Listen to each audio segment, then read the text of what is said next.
What's up, jděte u dalšího debilního videa. Možná jste si mysleli, že dneska budeme hrát hru, co? Nemáte pravdu. Možná si někdo z vás pamatuje na rok 1997, když jsem byl trosečníkem. Tahle hra se ke mně na kanál vrací, a to z toho důvodu, že jsem ocas. Hned na začátku vidíme nic. Pojďme se na to rovnou vrhnout. Můj seed je něco úplně jiného. Můžeme si vybrat spawn point. No, God! No a my si teď musíme vybrat, jaký si dáme. No, God, please, no! No! Nemáme velký ostrov. Nemám nejmenší tušení, protože jsem retardovaný. To slychávám pořád. Co pak tu máme zajímavýho? Kámen. Kámen. Kámen. Lashing. Lashing. Lashing. Jsem maličkej kámen a maličkej lashing. Ježiš, ten je maličkej. Tahle hra, která se jmenuje Další špatný simulátor, což překládat radši ani nebudu, může působit, že to bude debilní hra. Ve skutečnosti to ale je dost debilní hra.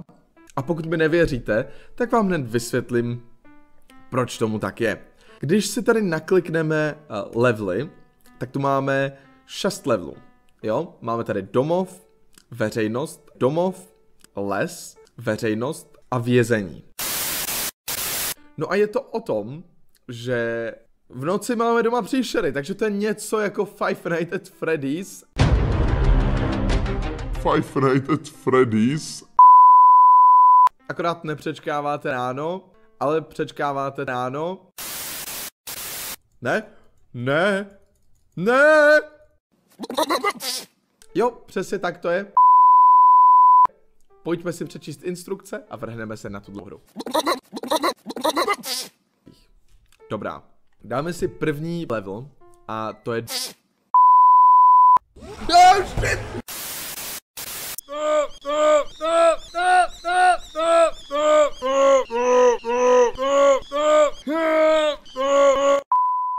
Racek! Racek!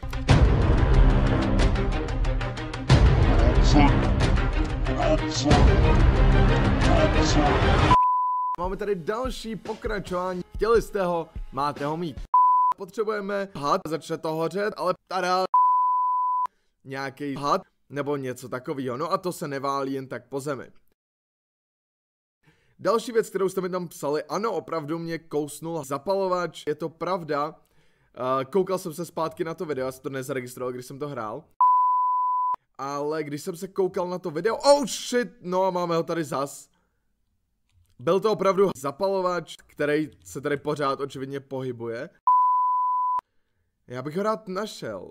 No někde tady teď byl, teď mě kouslo, takže tady je teď někde v okolí. Většinou se schovává pod takový ty stromky a tyhle věci, ale...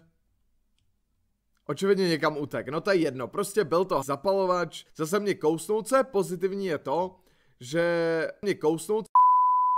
No, máme asi tu nejdůležitější věc, šlun, ze kterých se dělají provázky. Nebo se pletu? Hello, darkness, my old friend. V dnešním díle bychom mohli sesbírat další kontejner, přesunout se na ten větší ostrov, který jsme viděli v prvním díle na začátku, když jsem se snažil vybrat si mapu a vůbec se mi to nedařilo. Můžeme si vybrat spawn point. No, God! A tímhle bych ukončil dnešní YouTube.